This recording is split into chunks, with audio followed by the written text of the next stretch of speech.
And that disappointed you? He asked levelly, trying not to sound jealous at the thought of his wife ogling some other guy.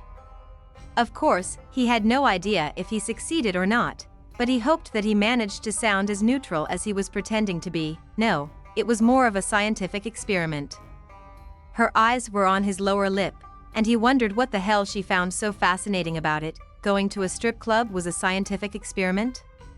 He knew that he sounded like a complete idiot, but he wasn't sure he was following this weird conversation correctly. He kept feeling like he was missing something. You have such a gorgeous mouth. She totally threw him with that one. Much better than Massive Marvin's.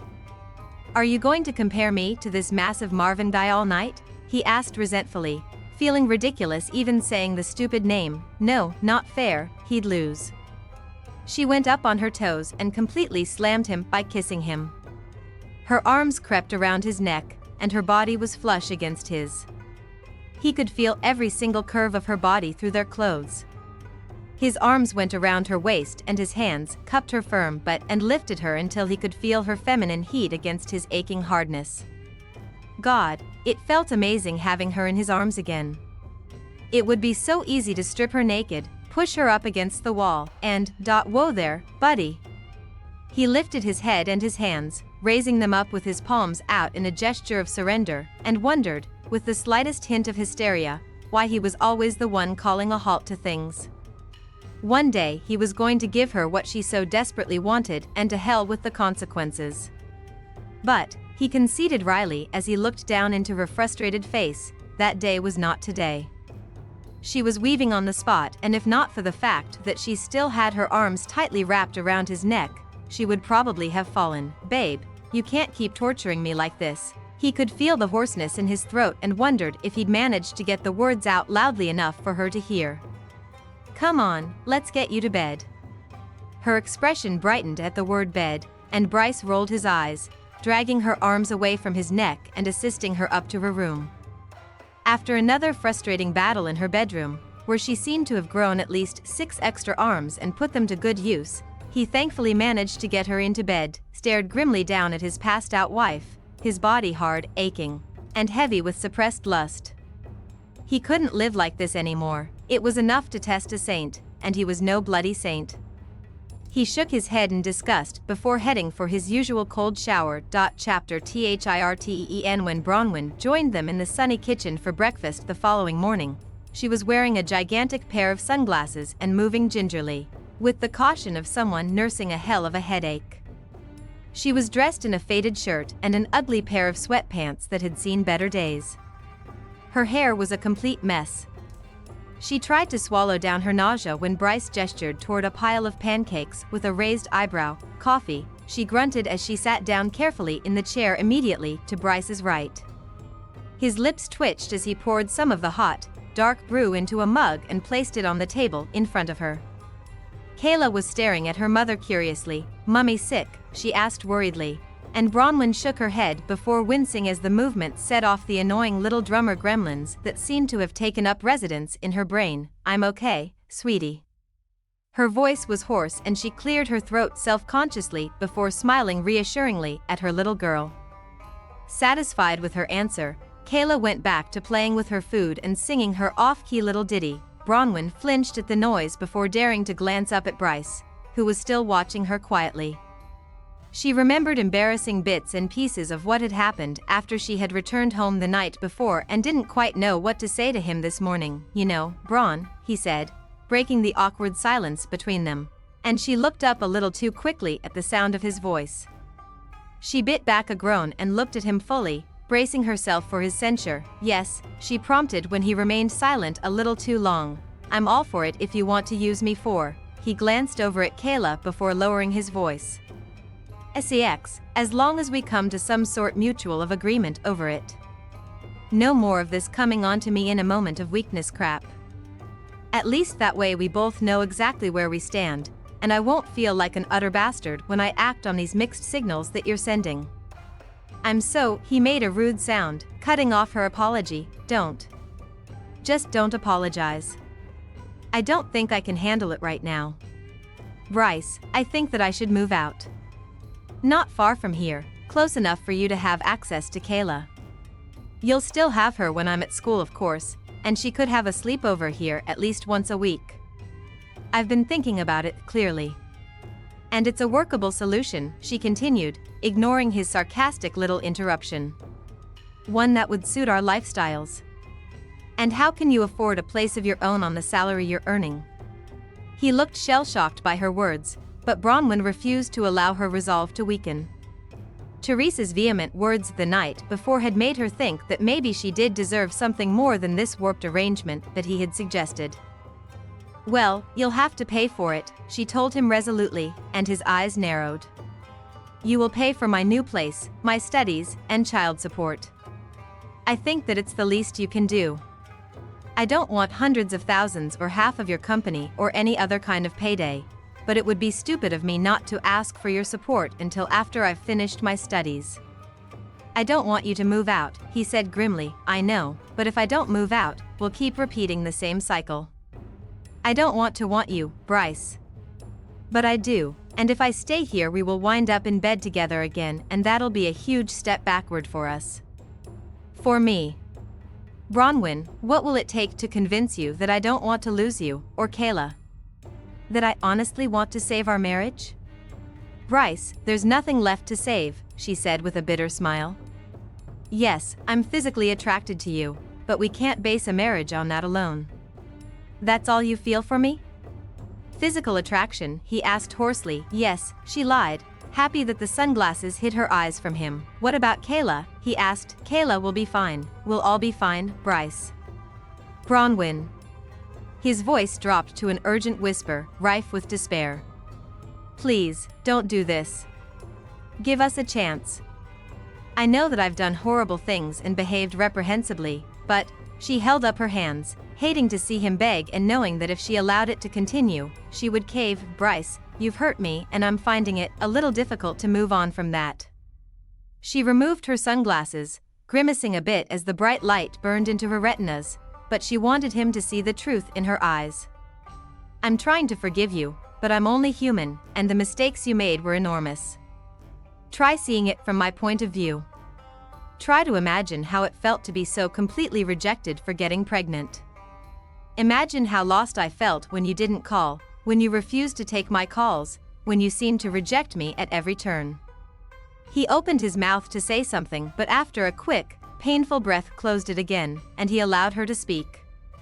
You've made some cruel comments about the clothes and toys Kayla had when you found us again. But every single cent I made went into keeping her clean, clothed, fed, happy, and healthy. It was a huge responsibility that I had to bear by myself. You weren't there, Bryce. It was just me, and I had to make the best I could of our situation, and then, when you found us again, you behaved like you were the wronged one. Your deafness was somehow my fault, and I had abandoned you at the scene of an accident. She could hear the stark bitterness in her own voice and knew that it had to be visible in her eyes and on her face. She was still so very furious at the unjustness of those particular indictments. Do you not see how unforgivable those accusations were? How insurmountable these problems are? And now you want us to be a family, you don't want a divorce, and you expect me to somehow be grateful for that? You expect me to forget all the pain you've inflicted? Well, I can't do it, Bryce. I wish I could, but since I have no idea what set you off in the first place, how on earth am I supposed to trust you not to go off the deep end again? What if I inadvertently trigger your rejection button again?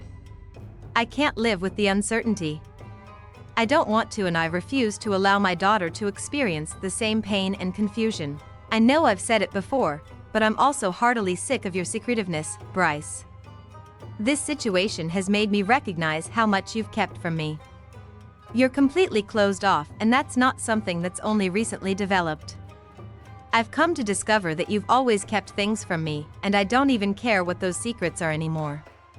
It was a long speech, and it had been difficult to maintain her focus and keep facing him so that he could catch all of it. She had tried to intersperse it with as much sign language as she could, but she still couldn't be sure that he had caught all of it. The hangover headache had quite happily invited a tension headache to join the wild party in her brain, and the pain was becoming almost unbearable, I was trying to protect you, he confessed after a long silence, and Bronwyn cast an eye over to her daughter, who was starting to watch her parents with a worried frown, not as oblivious to the tension as they had hoped. Bronwyn cast a reassuring smile at Kayla. Not quite sure what to make of that last statement, you and the baby, he said. I wanted to protect you.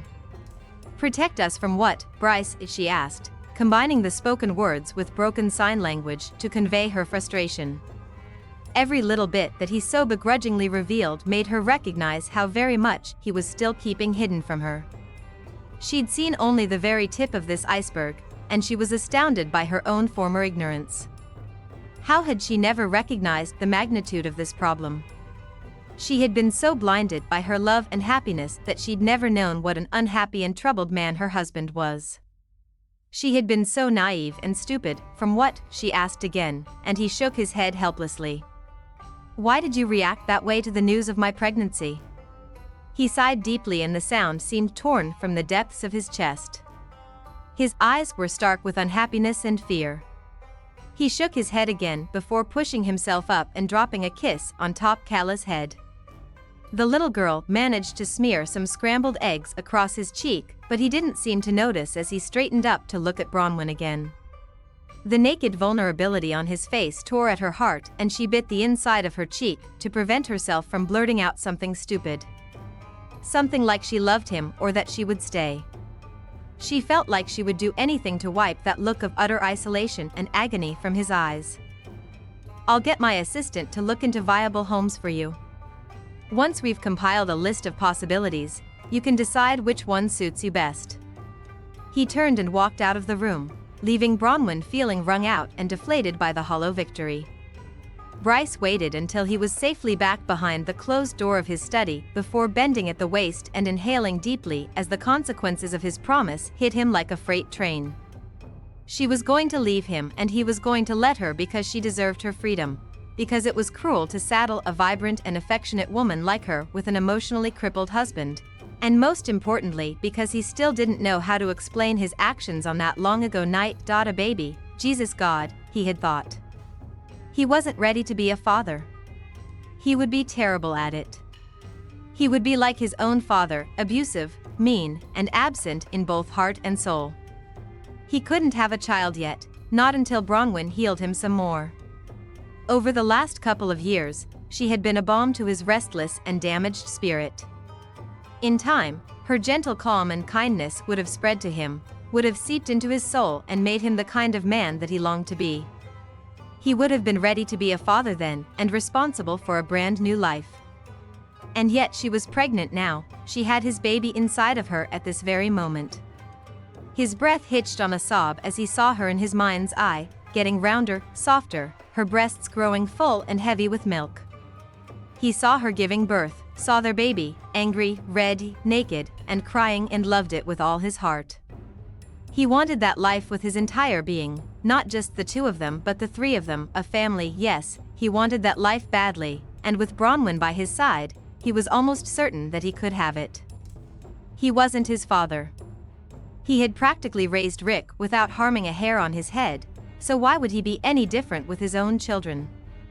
God, Bron probably hated him so much right now, but he would try to explain it to her.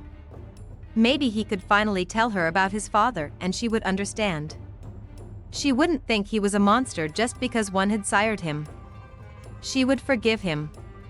She had to.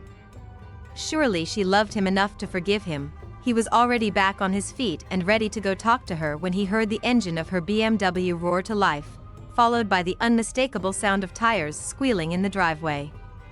His stomach clenched and his heart just about stopped. No. The litany sounded like a prayer as he lurched from the room. He heard a screech as she battled with the clutch and then the throaty purr as the car obeyed her commands and sprang to life.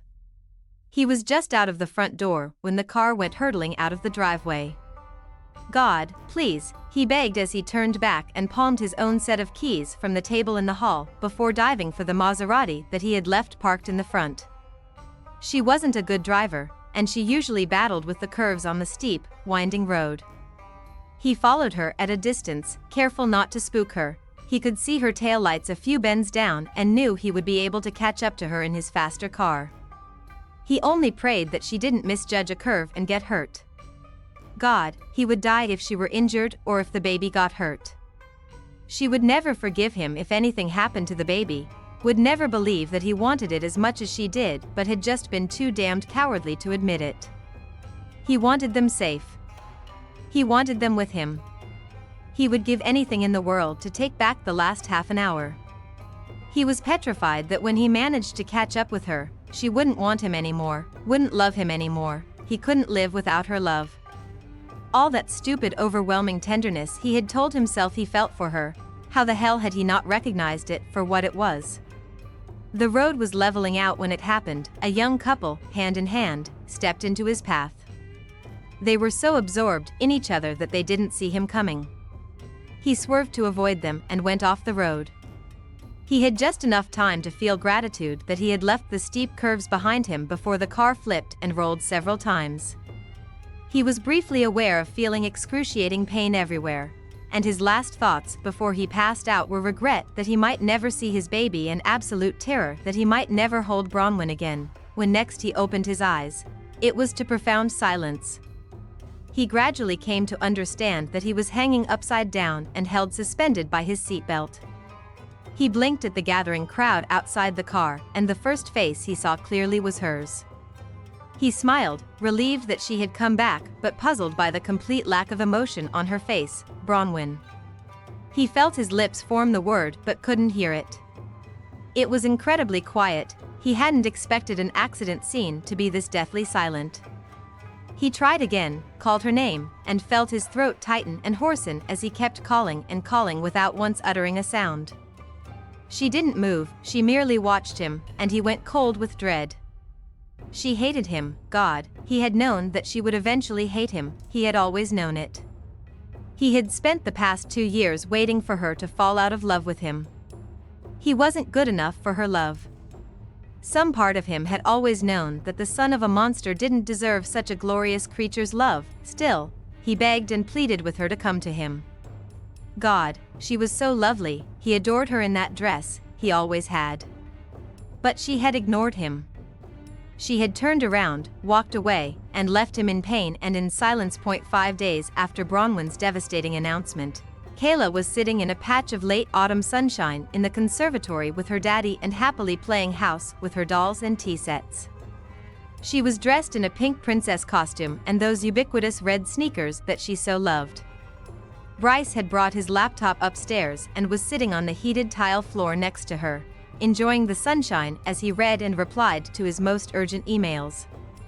He stopped occasionally to take a sip of imaginary tea from a dainty plastic cup, smacking his lips every time, which inevitably sent his daughter into paroxysms of giggles. He loved watching her laugh.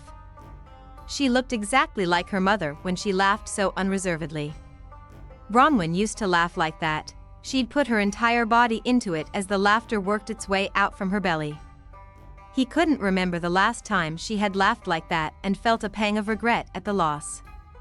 It had always been such a joy to see and hear her laughing, and he often wondered if Kayla's laughter sounded anything like her mother's. He watched Kayla play and contemplated his previous fears that he would hurt her the way his father had hurt him. The thought of anybody, including himself, harming her in any way was repellent and raised every protective instinct he had. Something that had once seemed so inevitable had become a complete non-event. He hadn't expected to trust himself around her, had thought that he would need constant supervision, someone to keep an eye on him and make sure he didn't hurt her. But from the moment he had first laid eyes on her, all he had wanted was to spend time with her, get to know her, spoil her, and love her. She amused him, baffled him at times, and even angered him on the odd occasion, but the only time he had physically hurt her had been by accident. It was an incident that still weighed heavily on his mind because of his reprehensible behavior toward Bronwyn afterward. He sighed heavily. Kayla toddled over to wrap her arms around his throat and plant a moist kiss on his cheek. Daddy sad. She had learned to speak to him only when he was facing her, and he saw her sweet words clearly. No, baby, I'm happy to be with you, he reassured her, and she smiled brightly. Love Daddy, she signed clumsily, and his heart simply melted. He kept it together as he signed "I love you" back at her. That satisfied her, and she went back to her dolls. Bryce swallowed the lump in his throat and blinked the scorching moisture from his eyes. It had been 2 weeks since Bronwyn had told him that she wanted to move out, and tomorrow he would be taking her to look at the flats that he had personally selected. The divorce papers had been delivered earlier in the week, and he had shoved them into one of his desk drawers rather than put his signature on them. He knew that he was running from the inevitable, but he felt such an overwhelming sense of panic every time he thought about those papers that he often found himself on the verge of hyperventilating. He could feel the panic rising even now and set aside his laptop to focus on Kayla, hoping to tamp down the anxiety. Bronwyn walked into the conservatory, where Celeste had told her she would find Kayla and Bryce, and froze in surprise at the sight that met her eyes when she entered the room. Bryce was sitting quietly while Kayla bustled around him, draping him in material. Bronwyn recognized the burnt orange throw from the sofa, the shell-pink pashmina that she had left on one of the chairs the night before, a couple of bright red curtain cords, and a couple of frilly doilies that Bronwyn had stowed away ages ago. The pashmina was draped over his shoulders, the throw over his lap, the doilies adorned his shoulders, and the cords were decorating his wrists like bracelets. Kayla took a step back and tilted her head contemplatively before nodding. She reached for her shiny plastic tiara and with the matching clip-on earrings and placed them on his head and ears. "How do I look?" she heard Bryce rumble from beneath the elaborate draping. And for a moment Bronwyn thought the question was aimed at her before she realized that he hadn't seen her yet. It was Kayla's opinion that he sought. "Pweddy," the little girl replied, her curls bouncing with her assertive nod. "So, can I have some tea now?" "Of course." The little girl sounded so adult that Bronwyn bit back a giggle, unutterably charmed by the scene in front of her. She proceeded to pour her imaginary tea into a plastic cup and balanced it on a matching saucer before handing it to her father. She followed it up with a bigger plate of very real biscuits. Bryce made appreciative sounds as he munched and sipped, and Kayla imitated him, chatting in her mostly unintelligible language all the while. Bronwyn stepped farther into the room, startling both of them simultaneously. Kayla hurled herself at her mother for a hug, and Bryce tugged at one of the clip-on earrings in embarrassment, going bright red at being caught playing dress-up. He gave up with a sheepish shrug when he saw Bronwyn's amused smile, and a reluctant grin tugged at his lips. "You're early," he pointed out, and Bronwyn jiggled Kayla on her hip, bussing the little girl's cheek before responding. "We had some plumbing issues and had to close shop early. It may take a few days to sort out. So I may not be working on Monday either if they don't fix the problem over the weekend." She kicked off her shoes and let Kayla down when the little girl wriggled impatiently. Bronwyn sank down on the floor beside Bryce while Kayla fixed the earring he had tried to remove earlier. "Daddy Pweddy," Kayla announced proudly as she tugged a doily back in place on one of her father's broad shoulders before dropping down into his lap and resting her head on the same shoulder she had just redecorated. Her thumb immediately went into her mouth. "Very pretty," Bronwyn agreed with a smirk, and Bryce rolled his eyes. "We're princesses," he explained, and she laughed. "Very fetching," she complimented. Kayla repeated the word fetching around her thumb before pointing to the plate of biscuits with her free hand. Bryce reached for the plate and held it up to Bronwyn, who picked up a chocolate chip biscuit with a smile. "I'd love some tea," Bronwyn prompted, and when Kayla lifted her head to give him a pointed look, he sighed and poured a cup of tea. The cup looked ridiculously tiny in his hand as he daintily held it up. "Thank you." Bronwyn nodded politely as she accepted the offering. "So this is what you do every day?" He snorted and nodded toward the closed laptop on the floor beside him. "I was trying to get some work done, but this was just so much more diverting," he confessed with a charming grin. "You were always so easily distracted from work," she reminisced. "Like the time you flew me to Mauritius for a long weekend, completely forgetting about that important conference call you had on the Monday." "I have no regrets." He shrugged. That was a hell of a weekend. They had spent most of it naked on a private beach. "Pierre was furious with you," she recalled. "He got over it. Besides, we were newlyweds," he understood. "We'd been married for more than a year," she corrected. "Your point being?" "Do you remember that street performer who followed us from the marketplace back to the hotel?" she asked, and his eyes lit up with laughter at the memory. He wouldn't stop his horrendous serenading the entire walk back. "You begged him to stop, bribed him, and offered to put his unborn children through university," she said, giggling. "I don't think he understood my high school French." Bryce laughed. "He was awful," they both said in unison before lapsing into an awkward silence. "We had some good times, didn't we?" he asked after a few minutes. "The best times," she agreed, "don't you think, Bryce?" She stopped what he'd been about to say with a slight shake of her head, and his voice faded. He cleared his throat, shifting the weight of his now dozing daughter until she rested more comfortably against his chest. "So, you're free tomorrow?"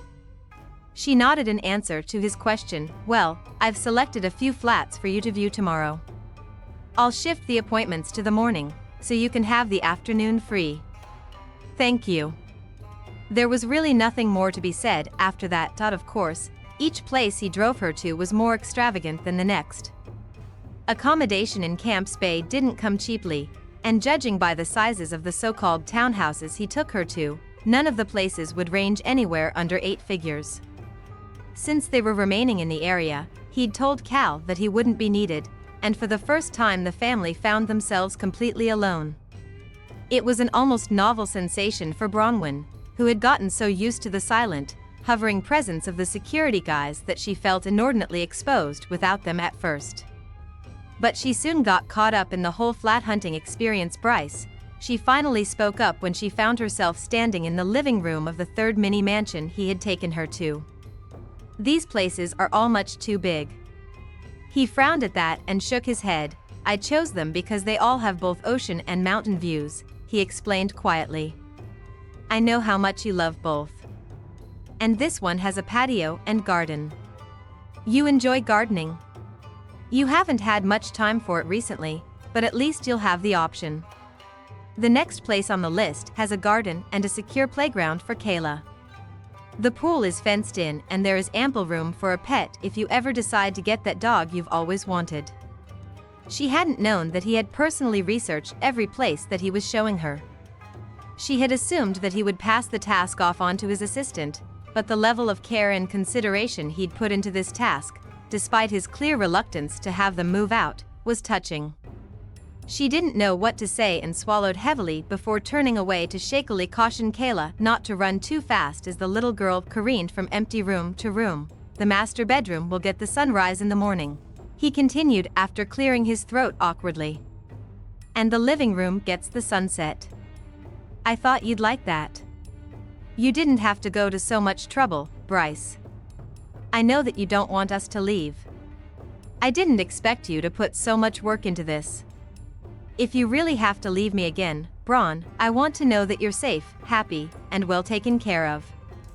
This is the only way I know to ensure that." She bit her lip uncertainly and he rewarded her with a grim smile before showing her the rest of the spectacular flat.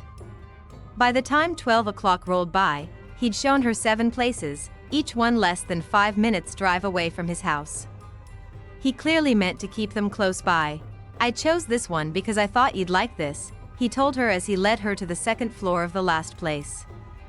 It was an enormous duplex with panoramic views, a garden, a huge kitchen, 4 rooms, 3.5 bathrooms, and a second-floor balcony that opened up from the main bedroom and overlooked the ocean. He opened a door on the second floor and stood aside to let her enter, and Bronwyn's breath was sucked out of her body at the emotional sucker punch he'd just dealt her.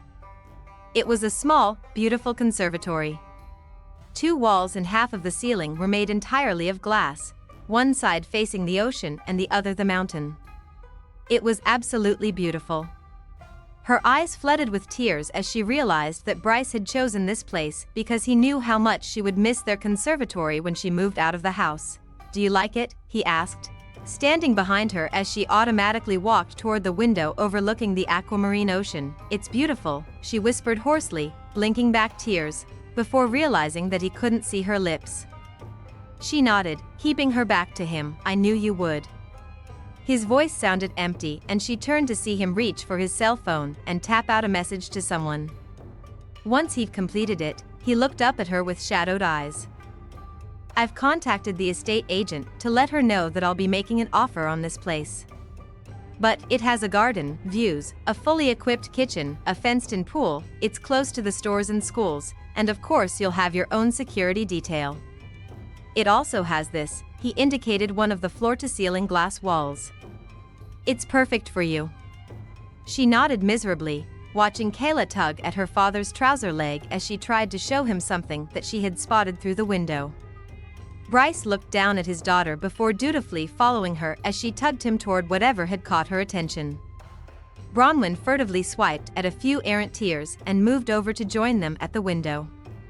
Her heart, already irretrievably broken, had just crumbled into a million tiny shards, and the sharp little fragments were tearing her apart. Ready to go? He asked after a few minutes of fawning over Kayla, and she nodded when he looked up at her. He hoisted Kayla up onto his hip and rested his free hand in the small of Bronwyn's back as he guided her ahead of him.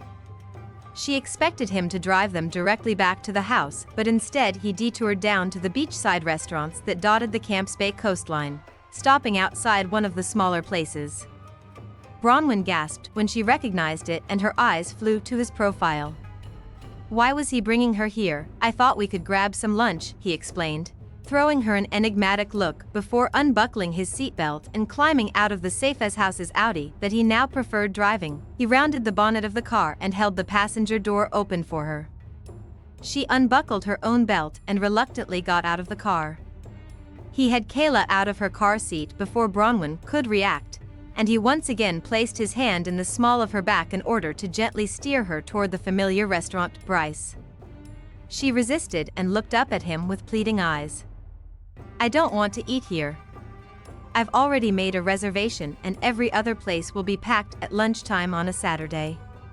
Besides, Kayla will get cranky if she doesn't get her lunch soon. Bronwyn cast a skeptical eye over her brightly smiling daughter, who was happily hugging broccoli, her well-worn green-haired little ragdoll. Are you hungry, Kayla? He asked, and Kayla nodded sunnily. Why, she replied, and Bronwyn, realizing that she was outnumbered, bit back any further protests and reluctantly entered the restaurant where she had first laid eyes on him so long ago. Chapter FOURTEN. The restaurant was the same as she remembered it. Of course, the staff was different, but the menu and decor, but for a few small changes here and there, transported her back to a less complicated time. Bryce whispered something into their server's ear, and sure enough, they were led to the same table that he had been seated at on that first day. A high chair was promptly provided for Kayla, and after taking their drink orders, the server bustled off and left them to stare silently at each other. Kayla was excited by the new surroundings and picked up her toy cell phone to tell her cousin Wheeze about it. Why did you bring us here? Bronwyn broke the silence with a defeated little sigh, and he shrugged. I was feeling nostalgic. No. This had definitely been a deliberate decision that had very little to do with nostalgia. When he had agreed to her moving out, she had thought that he was beginning to accept her decision to get a divorce. This move, however, seemed to be the opening salvo of a counterattack. The server returned with their drinks and for their meal orders. Neither of them had even glanced at the menu, but Bronwyn knew it by heart and ordered steamed chicken and vegetables for Kayla and chicken marsala with mashed potatoes for herself. Bryce kept his eyes pinned to hers as he directed his order to the hovering server. I'll have the milkshake. Chocolate. And the brie and bacon burger. The young man, clearly a much better server than she had ever been, reconfirmed their orders before leaving. Bryce, I'm not sure what you're hoping to achieve here, but you were standing over at that table when I first saw you. He pointed toward a nearby table and she blinked over at it. You had this look of utter panic on your face. I'd been to this restaurant several times before and knew that if you were serving at that table, then you were probably working this whole section. That's why I requested this table. You requested this table? She gaped at him in disbelief, absently picking up Kayla's bright pink toy phone when she dropped it on the table and handing it back to her so that she could continue her make-believe conversation. Bronwyn had always assumed that he'd been placed at one of her tables by chance. I did. I noticed you almost immediately and then simply couldn't look away. Yes, she remembered that disturbingly intense stare. she'd been even more of a klutz as a result of it. I was riveted, charmed, confused, and fascinated. Unequivocally and helplessly fascinated. He gazed off into the distance, lost in his memories. The harsh lines of his face had softened, and a sweet, wistful smile flirted with the corners of his lips. I barely heard a word Pierre said and categorically dominated your time by calling you over for the smallest little thing, he recalled. I didn't mind, she confessed, allowing the sweetness of the memory to claim her as well. I was equally fascinated. I barely remembered that poor Pierre was there half of the time. You were the most entrancing thing I'd ever seen, he said, his voice gruff, and she shook her head dismissively. Hardly. You still are, Bronwyn. He brushed aside her automatic protest. You're not some boring, conventional beauty, true. And yeah, you tend to be a little clumsy at times. But you're unusual, interesting, and to me you're just so indescribably gorgeous. I never thought that I deserved you. You were too good for the likes of me. She didn't understand that sentiment at all. He was heartbreakingly handsome and she was painfully plain. He came from a background of wealth and privilege while her family had been as poor as church mice. He had been Oxford educated with a master's degree in business while she had barely made it through high school. It had been a classic Cinderella tale, and Bronwyn had been the one to feel inadequate when compared to him. I should have left you alone, he was saying, his low voice alive with misery and his eyes filled with such profound sadness that Bronwyn felt her eyes tearing up in response. I tried to leave you alone after that day, but I just couldn't stay away from you. I had to see you again. You were so sweet and gentle, and every time I was with you, I felt his voice had gone so quiet that she could barely hear him, and the last word was almost silent, but she could have sworn he said cleansed. He'd felt cleansed when he was with her? It was such an odd choice of words that she knew she must have been mistaken, but what else could it have been? His voice had faded away completely now and he wasn't speaking anymore, merely staring down at the place setting in front of him. His large hands were curled into fists on the tabletop, and Bronwyn reached over to cover them with her own hands. The gesture brought his eyes back up to hers and she was startled to see moisture sparkling in them. I should have stayed away from you, he repeated. But I couldn't. I can't. You're my light, Bronwyn. You're my love. I'm so lost without you. I've always been so lost without you. Bryce. He shook himself and glanced over at their perceptive daughter, who had stopped playing and was watching them with wide and worried eyes. She looked on the verge of tears. I'm sorry. I shouldn't have started this conversation with Kayla around. He forced a smile for the little girl's sake and dragged his hands out from under hers. She watched as he brusquely wiped at his eyes and put on a cheerful front for their daughter. She kept stealing glances at him, wondering at the unfamiliar man that he'd allowed her to catch a glimpse of today. That was what she had wanted, demanded, from him. Honesty. And he had just given her a huge chunk of honesty. But whatever his truth was, she now knew that it was devastating, and she was certain that whatever it was had been responsible for his painful reaction to her pregnancy. Some truly awful thoughts were starting to form in the back of her mind, but her suspicions were so ugly that she forced them back down and dismissed them as impossible. She watched as he gently teased and played with their daughter and forced herself to remember the day that she'd told him about her pregnancy. He had reacted in a near-violent explosion of emotions, accusations, and fear. She recalled the look in his eyes and now understood that he had been absolutely terrified by her news. She was completely staggered by this unexpected new insight into the confusing events of that night. Protect us from what? She asked. But he was playing with Kayla and didn't see her question. She waved her hand to get his attention, and he blinked up at her, his too long hair flopping over one eye in the process. That errant lock of hair made him look so boyish and vulnerable that she felt a lump forming in her throat. She unthinkingly reached over and brushed the hair out of his eyes with gentle fingers. He leaned into her touch, but she withdrew her hand almost immediately. A couple of weeks ago you said that you wanted to protect us from something. She went back to what was foremost on her mind, absently rubbing her fingers, still tingling from the brief contact with his skin, on her denim-clad thigh. Protect us from what? He sighed harshly. Let's talk about this when we get home.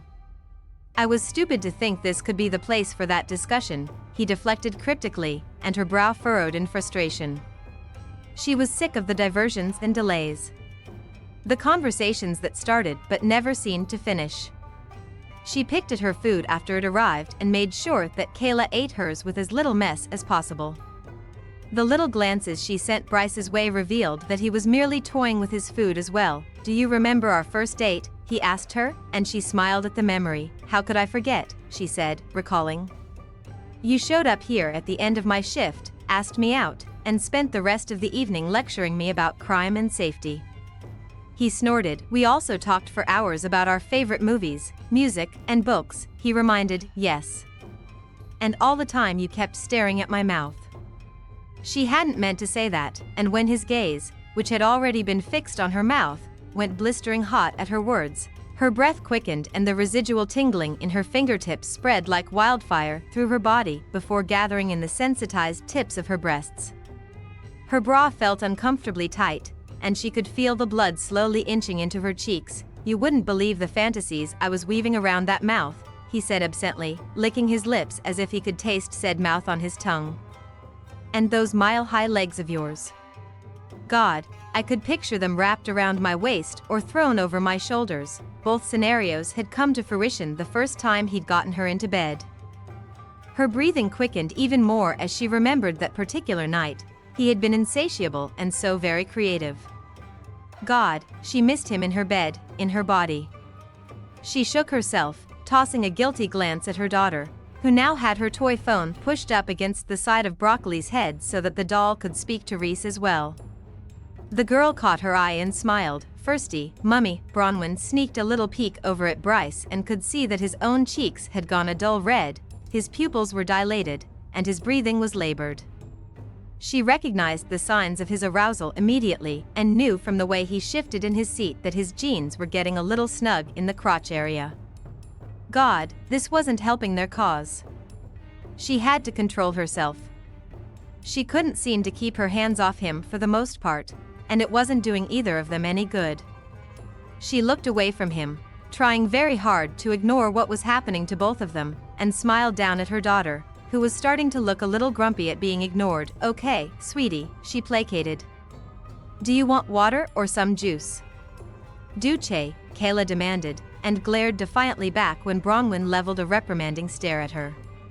Her rebellious lower lip started quivering before she sighed dramatically and gave in. Peas.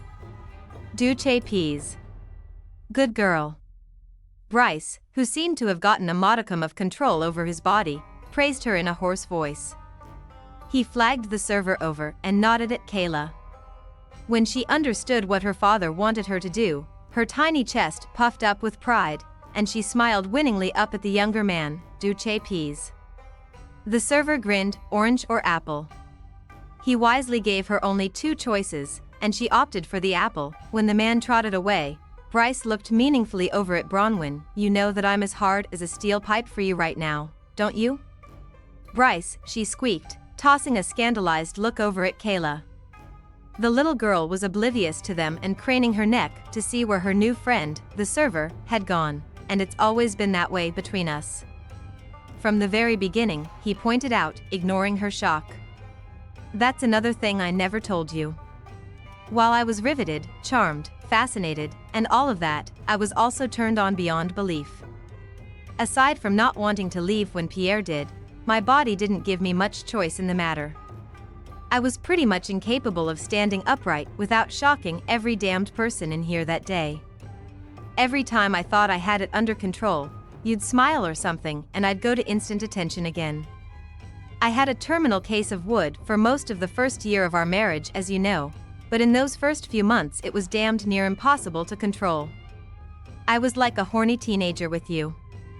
I never quite understood what you saw in me, she admitted on a whisper, and he sighed quietly. Bronwyn, I don't know how much clearer I can make this, so listen up.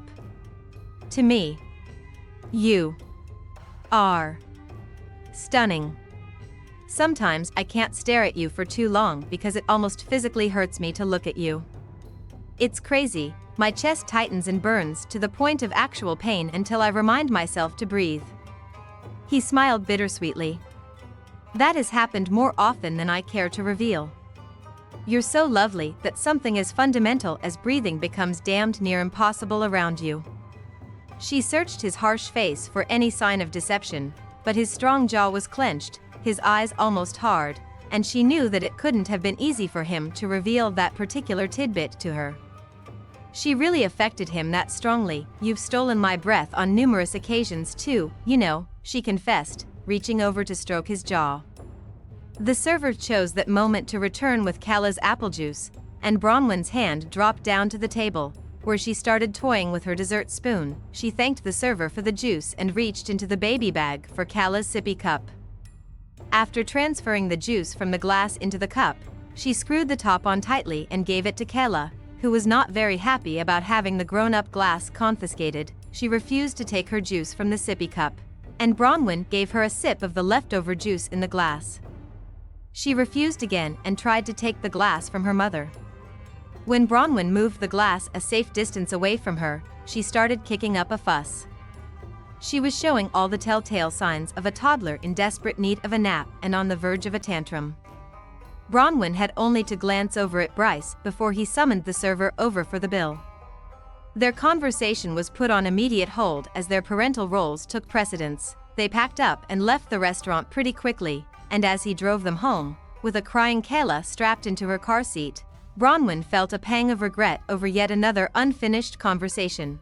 Bryce found Bronwyn in the conservatory a few hours later, sitting on the sofa with her legs tucked beneath her and a glass of wine in her hand. She was staring pensively out as the sun dropped gracefully into the ocean and set the horizon on fire. It was a beautiful sunset, but if Bronwyn's somber face was anything to go by, she wasn't fully appreciating the sun's last hurrah as it fled from the night. She was running one elegant finger round and round the rim of her wine glass, her restlessness betrayed by the swift, repetitive movement.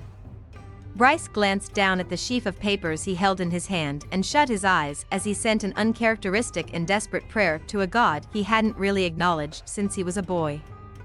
He was all out of options here. He had no choice but to give her what she wanted.